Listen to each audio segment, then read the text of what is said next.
Today, I'm going to share with you the secret to overcoming parental anxiety by choosing one of the six daily choices from the book Building a Non Anxious Life. And this episode is focused on the choice of freedom. If you feel like time is always slipping through your fingers, that it doesn't matter how much you run, how much you try to get on time to school, how much you try to get your kids on time for bed, time's always slipping through your fingers. Do you ever feel that way? And then you feel like you are a slave of time.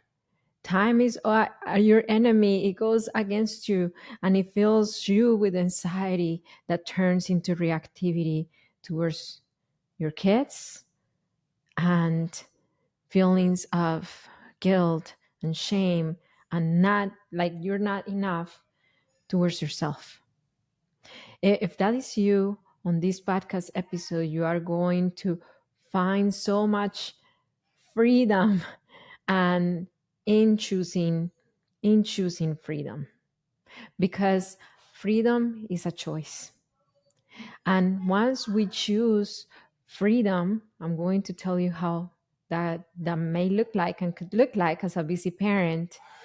Our lives with our kids start to be a lot easier, even if we have the same routine, even if we have to get to school on time. Welcome to another episode of the Parenting with Understanding podcast.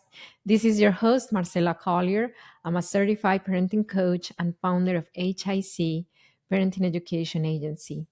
My mission is to help parents of highly sensitive, or special needs kids break away from reactive patterns like yelling, shutting down, snapping, bring peace to the parenting by developing in them the skills of a secure parent. If you are new to this podcast, or if you've been listening to us for a while and you have not subscribed, I encourage you to subscribe. Just hit the subscribe button so every week a new episode is on your feed. Okay, so Dr. Deloney talks about anxiety. And he says that anxiety is not the problem. We may think I'm such an anxious person. If I just get rid of the anxiety, my problems will go away. If I'm not as anxious parenting my kids, then my problems would go away. Or if I had time on my side, then I would not feel as anxious and I could live a more peaceful life with my kids. And then he says that the problem is not anxiety, because anxiety is just an alarm system that is telling us something's happening. The problem is not even time. The problem, the root of the struggle, is the relationship that we have with time. A while ago, I did, it was a viral video that I did for Instagram, and it talked about the rushed parent syndrome. So, what is this? If you were rushed in your childhood, if your parents didn't give you enough time to process things, to transition from one activity to the other, if you felt constantly pushed, pulled, and controlled, it makes sense that you developed a toxic relationship with time. So when time is not on your side, when time feels tight, when you need to transition fast, cortisol starts running through your system. You feel the anxiety and reactivity comes. Not because time is the same. We all have the same 24 hours. Time is the same. It is because of our relationship with time. How can some people, how can some parents with the same amount of time, with the same 10 minutes, how come some parents are still able to move through that shortness of time? Hopefully that's a word or an expression. I feel like sometimes I make up expressions. Are able to move through that shortness of time a lot more gracefully than others. What is why is this happening? And the answer is because of the relationship that each individual built with time. I have a question for you. How how did your parents manage your transitions? When they tell you to do something, did they expect right away compliance? Did they expect you to listen to them right away, blindly obedience to them, to drop everything that you had on your hands and just cater to them right away? If the answer is yes, it makes sense why your relationship with time, especially when you have a short amount of time, might be a toxic relationship, a relationship that is was built from fear, from scarcity, and now it lives in your nervous system and it creates these feelings of anxiety. So let's talk about the choice of freedom, because that it was talking about, the book was talking about that there are some different areas in our lives that we can choose freedom, and one of those areas is time. So how can you choose to live time, especially when time is a short time, when you don't have a lot of wiggle room? How can you choose freedom at that time? How can you choose freedom at that time?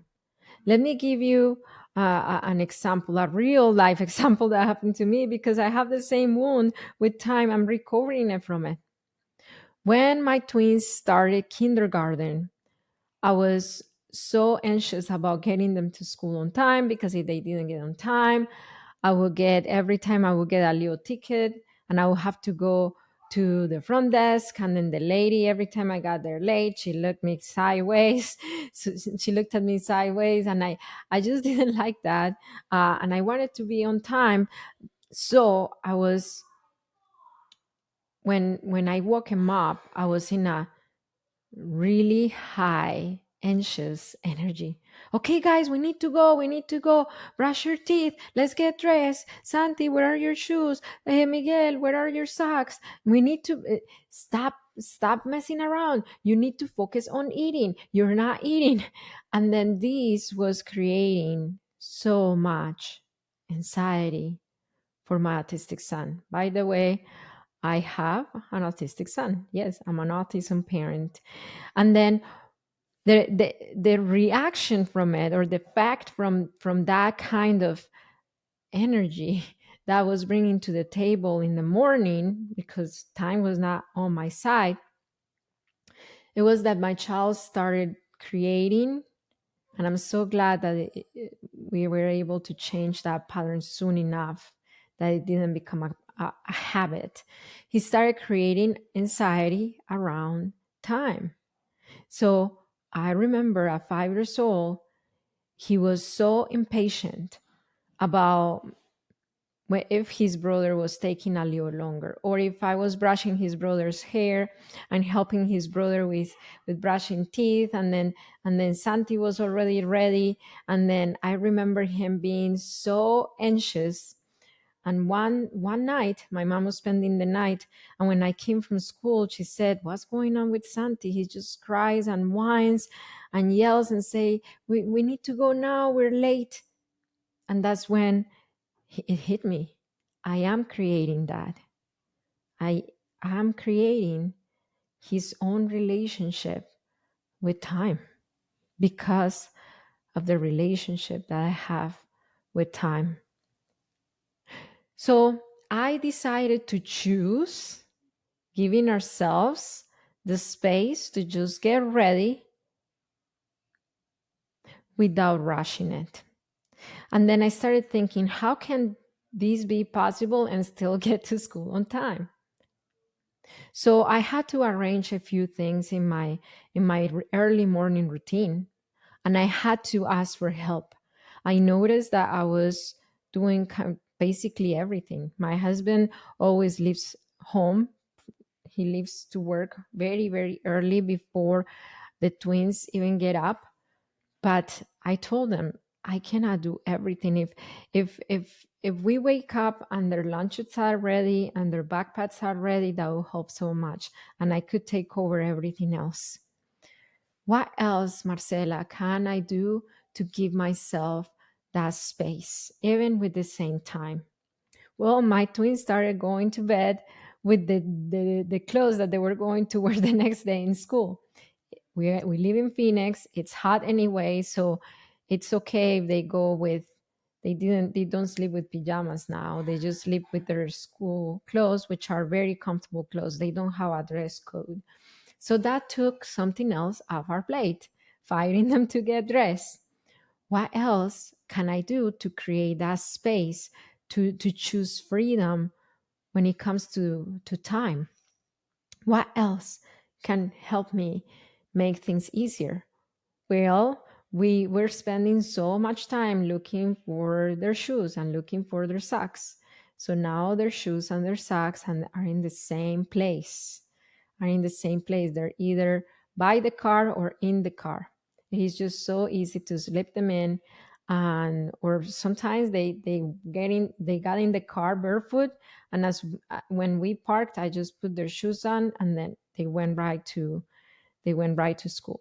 That I'm talking about past, because now we don't do that anymore. They're 9 years old, and guess what? We go to school on their bikes. Okay, so I started creating space, and the time was the same, but I was creating space to have freedom within that time. And then I committed, I committed to help my son, to help my sons with that transition without rushing them. So what was the result of it? My son started healing his relationship with time. He's not whining and crying and melting down anymore in the morning. And we're still getting to school on time most days. There are some days that we don't get there on time, and it's okay. I forgive myself, but most of the time we do.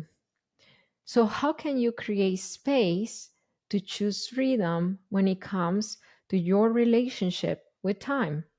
Let's talk about overscheduling or awkward scheduling. Let, let, let's, let's talk about awkward scheduling. My twins used to go to jujitsu, and their jujitsu was 3 days a week at 4:30 p.m. And I felt like if I didn't have enough time for them to come from school, give them their after school lunch, after school snack, do homework, all the things that need to be ready. Like the what I knew next is that we just needed to go out the door again. And then we would come from jujitsu all drained and cranky, and they fought every single car ride from jiu-jitsu back home. It makes sense. They riled them up in jiu-jitsu, so they continue the fight in the car. So choosing freedom is seeing in the schedule what works and what doesn't work and adjust it. We noticed that jiu-jitsu was not working, and we noticed that the time jiu-jitsu was happening was not working. Now they go to soccer, and their soccer practice are 3 times a week still, but they're a lot later. They're in the night. So they have the afternoon to decompress. And that kind of exercise is different. They work on different skills, and they're not fighting and wrestling each other in the car. They're not coming in the car with that energy. How can you like this is my question to you. Looking at your calendar, what is one thing that is draining? That you are convincing yourself you need it, but you really don't need it, and is making your life so much harder when it comes to feeling the freedom to enjoy your parenting. So, freedom isn't about escaping our lives. Freedom isn't about escaping our kids. Freedom is about choosing, consciously choosing what we can spend on our energy in a way that gives us something back instead of draining the life out of us. That, wait, sorry, my nail polish fell. So that is freedom. Freedom is many times prioritizing. Prioritization, I hope I'm pronouncing it okay, is the elimination of options. Sometimes we want them to do everything at once. We want to be, to to homeschool and then to take them to all the extracurriculum activities and all the therapy sessions and do everything at once. And you're just hurting yourself. The illusion of time. That's the illusion of time, thinking that we can do many things. But can we? So, choosing freedom comes as well when we choose to have boundaries for ourselves. I was guilty about that as well. If my twins were crying at the other side of the door, even if I said I was going to work, I would just stop everything and go and see what's happening, even if I knew my husband was watching them. Why? I wasn't choosing freedom there, the freedom of doing what I love. I was being controlled by their mood. So, freedom is the opposite. Feeling free is the opposite of feeling controlled. Simple test. Let me know in the comments. Do you feel free in your parenting or do you feel controlled in your parenting? Do you have boundaries with your kids? Not for your kids, with your kids. Like, this is my space, this is my time, these are my things. You're not gonna come here. You're not gonna. Do you have those boundaries? Marcela, but it's so hard to have those boundaries when you have little toddlers and then you're with them all day long and then your husband just comes late from work. I was there. I was there. And it's, yes, it is true that you can choose. Your freedom expands as they grow. The same way their freedom expands as they grow, your freedom expands as they grow. But when our freedom is not easy to see, we need to be a lot more conscious about creating that freedom. I remember when the twins were not school age, every single day I went to the gym to take advantage of the childcare, and I didn't even work out. I just went to the pool, went to the jacuzzi. And most of the days I didn't do that. I was just in my laptop taking care of emails and work because I was trying to build HIC parenting. It was in the beginning stages. So we need to put it on the schedule when we have little ones. Put it on the schedule and have a plan for it. How can you put freedom on the schedule and how it could look like with the current resources that you have? There are micro packets of freedom that you can choose. For example, when the twins were toddlers, my kitchen was my sacred space of freedom. They didn't go in the kitchen.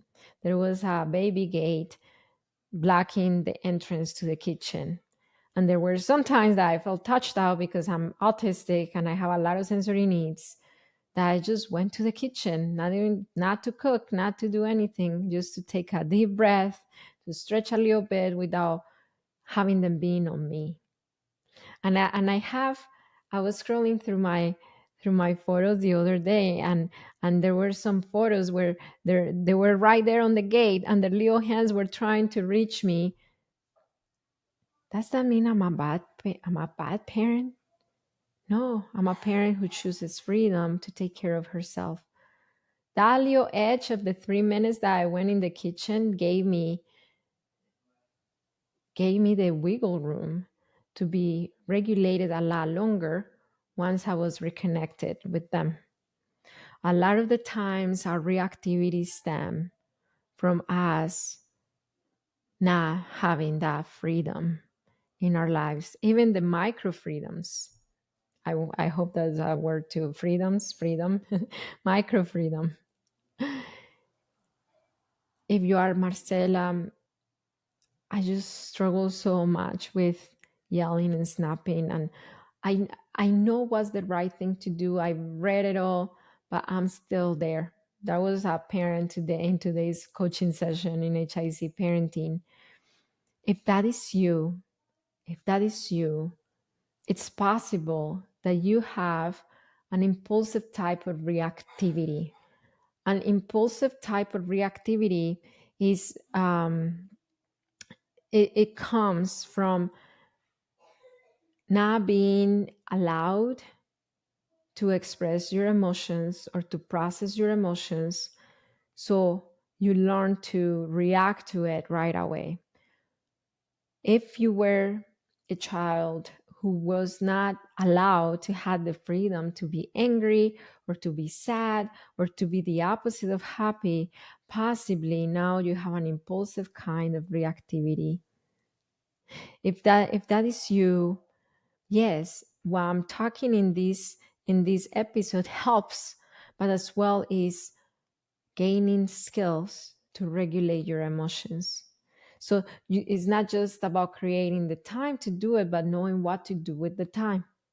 I have a free class that I recorded that you can access right now on our website, hicparenting.com, hicparenting.com, or it's in the description below, or you can DM me the word peace 25. Yes, peace number 25 on Instagram or on Facebook at High Impact Club or HIC Parenting, one of the two. And I will share the link. And on this class, I share with you the system to break away from reactivity. And this is the parenting with understanding system that all our clients in HIC parenting, many of them neurodivergent parents, have used to become secure parents by developing three important skills, which is emotional regulation, mindset, and positive discipline. So go to the class, start applying what you learned there, and you start seeing that you are able to give yourself space to feel uncomfortable emotions without that rush energy to react right away. Okay, so let's keep talking about choosing freedom. Choosing freedom. Freedom is not something that comes to us. We have to choose it every single day, sometimes by the minute. We have to plan for it. We have to plan for freedom. Sometimes I have to plan on when am I going to pack. I'm going to getting ready to go to Colombia by myself, but it's busy here, and I needed to plan on when am I going to take the time to pack because I'm taking care of kids. And guess what? I took that time.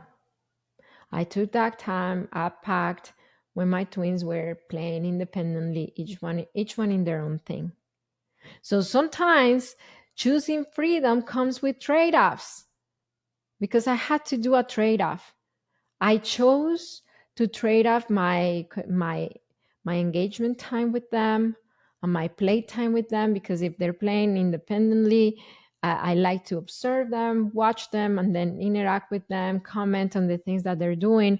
I chose to trade off playtime with them today to pack. And I did it without guilt.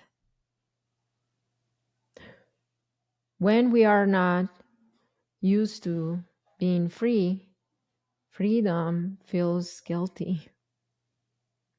But when we start to see freedom as an essential need, matter of fact, according to Dr. William Glasser, freedom is one of the five basic needs of every human. When we start seeing freedom as a need and not as a privilege, we start honoring it. And when we do those trade offs, guilt is not part of it. I have a question for you. How can you choose freedom today? How can you choose freedom today? Or how can you plan for freedom? Let me know in the comments. If this podcast episode gave you inspiration to choose freedom, would you share it with a friend? Just send it to a friend. Maybe it's your spouse, the one who needs to help you with finding the time to choose freedom. Yeah, send it to them.